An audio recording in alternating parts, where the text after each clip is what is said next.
तो है गाइस, कैसे हो आप लोग। तो लेकर आ गया हूँ मैं एक नई मांगा को लेकर। तो अब पिछली वाली मांगा पहले से एक्सप्लेन थी तो उसको मैं स्किप कर रहा हूँ। अब ये मांगा लाया हूँ जो मेरी वन ऑफ द फेवरेट में से एक है, जिसमें एक्शन स्टोरी, लव स्टोरी, मतलब हर एक चीज़ आपको मिलेगी। इसकी कहानी भी ज़बरदस्त है। तो चलिए शुरू करते हैं। तो युवान एम्परर के एपिसोड 1 में आपका स्वागत है। तो एपिसोड 1 की शुरुआत में हमें आधी रात का सीन दिखाया जाता है जहाँ पर मौसम पूरी तरह से बिगड़ चुका होता है और वहीं पे हमारे हीरो को भी दिखाया जाता है जो कि अपने बॉडी से किसी चीज़ को रिपेयर करने की कोशिश कर रहा होता है और इसमें उससे बहुत ही ज़्यादा पेन हो रहा होता है, मानो वो मौत की कगार पे हो। फिर हमें उसके फैमिली के मेडिकल एल्डर को दिखाया जाता है जो कि अपने हीरो के, जिसका नाम यूनर होता है, जो युवान होता है, उससे पेरेंट्स से कहते हैं कि अभी के फिलहाल तो खतरा टल चुका है लेकिन ये फिर से अगले 3 सालों में वापस आने वाला है, इसलिए आपको इसके लिए तैयार रहना चाहिए। जिसे जानकर उन्हें बहुत दुख होने लगता है कि वो अपने बेटे को ठीक नहीं कर पा रहे हैं, क्योंकि ये चीज़ उनके बेटे पे बचपन से लगी हुई थी और वो हर साल में हर बार पेन सह रहा होता है और इसी की वजह से वो अपने कल्टीवेशन को कंटिन्यू नहीं कर पा रहा होता है। क्योंकि इस वर्ल्ड में कल्टीवेशन के लिए किसी बंदे को अपने 8 प्रिंसिपल्स को अनलॉक करना पड़ता है। प्रिंसिपल मतलब समझ लीजिए मेरिडियंस की तरह, जिसमें हमें 8 मेरिडियंस को अनलॉक करना पड़ता है। लेकिन जो युवान की बॉडी में एक भी प्रिंसिपल अनलॉक नहीं हुई थी, वो सारी बातें कर ही रहे होते हैं कि तभी जो युवान की आंखें खुल जाती हैं और वो कहता है कि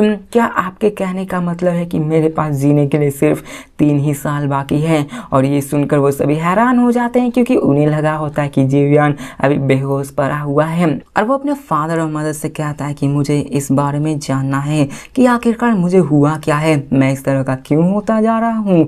तो ये सुनकर यूनर के फादर फाइनली उसे सारी चीज़ें बताने को रेडी हो जाते हैं कि आखिर उसके साथ हो क्या रहा है। और वो कहते हैं कि तुम्हें यून लॉन्ग पॉइजन दिया गया है, जिसे जानकर वो भी हैरान हो जाता है क्योंकि ये one of the deadliest poison में से एक है जिसे हटा पाना लगभग नामुमकिन है। और वो कहते हैं कि चलो ये समय हो भी चुका है जब तुम्हें सारी चीजें जानने का हक है। और वो उसे बताने लगते हैं और कहते हैं कि तुम्हें तो वू डायनेस्टी के बारे में पता ही होगा, लेकिन क्या तुम जानते हो कि 15 साल पहले हमारा जुओ डायनेस्टी उनका सब ऑर्डिनेट हुआ करता था। जिसे सुनकर यूनर पूरी तरह से हैरान हो जाता है कि जब हम लोग 15 साल पहले इतने स्ट्रॉन्ग थे तो आखिरकार आज हमारी हालत इतनी बुरी क्यों हो रखी है। तो उसके फादर उसे बताते हैं कि 15 साल पहले की बात है, वो डायनेस्टी ने हमारे खिलाफ जंग का ऐलान कर दिया था और सिर्फ 1 ही सालों में हमारी ऐसी हालत हो गई थी जिसकी वजह से वहां पर एक प्रोफेसी चारों तरफ फैलने लगी थी जिसमें बताया गया था कि आगे चलकर एक ड्रैगन का जन्म होगा जो कि एक पाइथन को स्वैलो करेगा और असल में वो ड्रैगन तुम ही थी। जिसे जानकर वो भी दंग रह जाता है। जिसके बाद वो कहते हैं कि शुरुआत में तो मुझे भी कुछ समझ नहीं आया था, लेकिन जैसे जैसे युद्ध आगे बढ़ी और वहाँ पे हमें पता चला कि वो किसी के इंतजार में थे। तो जीवान पूछता है कि आखिर वो किसके इंतजार में थे।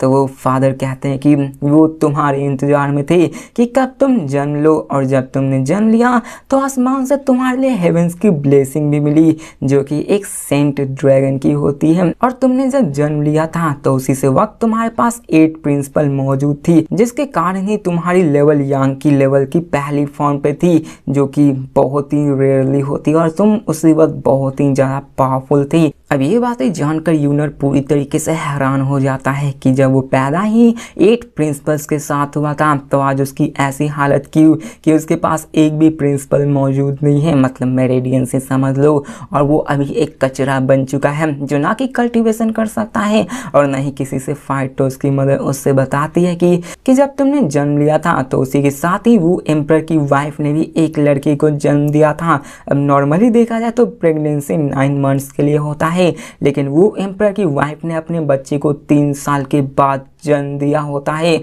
और उसी वक्त तुम भी पैदा हुए थे। और उस वक्त ये कहा जाता था लोगों के द्वारा कि जो लोग एक साथ सेम ईयर में, सेम मंथ में और सेम डे पे जन्म लेते हैं, सेम वक्त पे जन्म लेते हैं, उनकी किस्मत पहले से ही की जा चुकी होती है। उनकी किस्मत, उनकी डेस्टिनी एक के साथ जुड़ी हुई होती है, जहाँ पर उन दोनों में से किसी ना किसी एक को मरना पड़ता है। और इसी कारण वो फैमिली को तुमसे नफरत हो गई थी और वो तुम्हें मारना चाहते थे, लेकिन वो फैमिली सिर्फ तुम्हें तुम्हें मारना ही नहीं बल्कि तुम्हारे ड्रैगन ब्लेसिंग को भी लेना चाहते थे, और इसी कारण उन्होंने हमें इतने सालों तक जिंदा छोड़ा हुआ था। जिसके बाद वो चुप होकर रोने लग जाते हैं, जिसे देखकर मेडिसिन मास्टर आगे कंटिन्यू करते हुए जियोयान को बताते हैं कि तुम्हारे फादर ने उस टाइम पर वो फैमिली के हेड से फाइट करके उसे रोकने की कोशिश की थी, लेकिन वो नाकाम रहे। जहाँ पर आगे उन्होंने एक ट्रीटी पर भी साइन किया और कहा कि वो अगले 10 सालों तक जियो किंगडम पर अटैक नहीं करेंगे, क्योंकि वो आपकी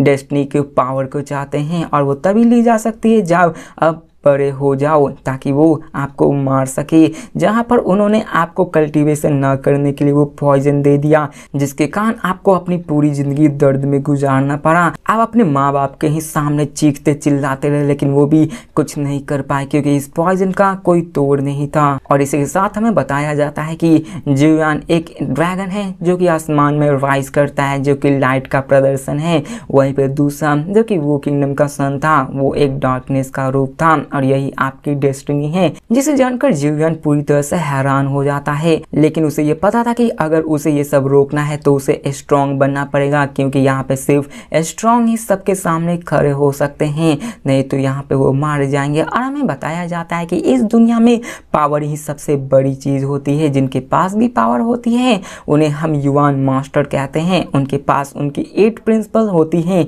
जो कि सबसे बेसिक फाउंडेशन लेवल होती है, जिससे कि वो एनर्जी को एब्जॉर्ब कर सकते हैं, जिनसे उन्हें बेमिसाल पावर मिलती है। लेकिन यूलोंग पॉइजन की वजह से जियोयान खुद को ट्रेन नहीं कर सकता था, लेकिन वो अपने फादर से पूछता है कि क्या वो सच में युवान मास्टर नहीं बन सकता था। उसके फादर उसकी आंखों में देखते हुए पूछते हैं, तो बताओ क्या तुम गिव अप नहीं करना चाहते? तो वो कहता है कि नहीं।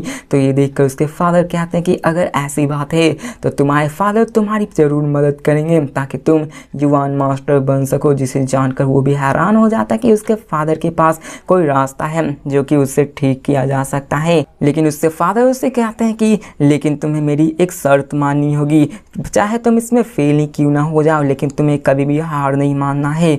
और वो उसे युवान लिटरेचर पढ़ने को ही बोलते हैं, जो कि युवान मास्टर से अलग है, जो कि कैलियोग्राफी जैसी होती है, ताकि वो अपने माइंड को साफ कर सके और अपने आप को पावरफुल बना सके। तो इसी के साथ हमारा ये एपिसोड खत्म होता है। तो मिलते हैं नेक्स्ट वीडियो में और देखने वाले हैं कि आगे क्या होने वाला है। तो मिलते हैं नेक्स्ट वीडियो में, तब तक के लिए बाय।